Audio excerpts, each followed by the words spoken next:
those river levels are continuing to rise and definitely causing new problems as they continue to go up, especially along the Ohio, the Wabash, as well as some of our other rivers that are more inland, like the Green River and the White River. So we are going to keep you up to date on those levels. We still have a few more days before those levels do crest. Looking at some areas around, this includes Shawneetown along the Ohio River right now at 44.1, but expected to go another 9 feet before cresting on April 14th. Calhoun along the Green River, not looking good for that area, 33.4 feet already at major flooding stage. Expected to go about a foot and a half, but still causing big problems there.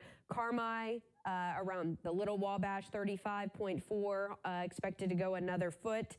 And then in Mount Vernon along the Ohio, still at minor flooding, but expected to get to that moderate flooding by April 13th. And then looking at the Ohio River levels in Owensboro, Newburgh, Evansville, and Cannelton, you can see we still have another foot and a half to go in Owensboro. So that flooding that we're seeing in the riverfront, you may have caught it at the beginning of our newscast.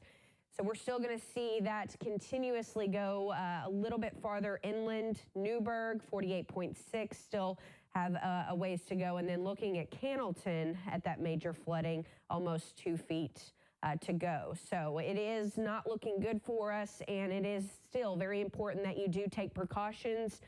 We still have at least another 4 to 6 days before the river does crest across most locations. 47 in Evansville. It's looking beautiful out there. Thankfully, we're getting some much needed sunshine once again today. Just feeling a little bit cooler. Winds coming out of the northwest at 7 miles per hour, making it feel more like 44. 43 in Washington. We're at 47 in Harrisburg and 46 in Henderson. So if anything, the sunshine is definitely helping, especially farther inland where we are dealing with more flooding and waiting for some of those water levels to recede.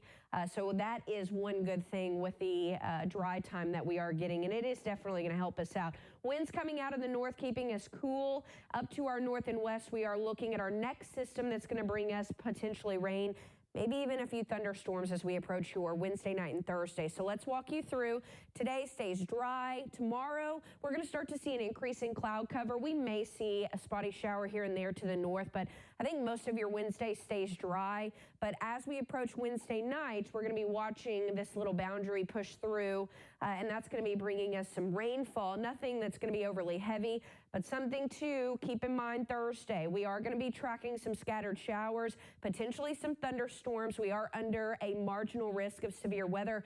It's a 1 out of 5. I don't think it's going to be bringing us any widespread severe weather, but we could see some hail, potentially a strong thunderstorm here and there, but otherwise it's going to be an isolated event. And then we will be looking at drier skies and cooler temperatures as we do approach your Friday. So looking at your next 7 days, we start to warm up into your Wednesday and Thursday. Rain chances start moving in. That front brings us a cool down Friday. And then look at your weekend. Finally, some sunshine and warming up into the first part of next week.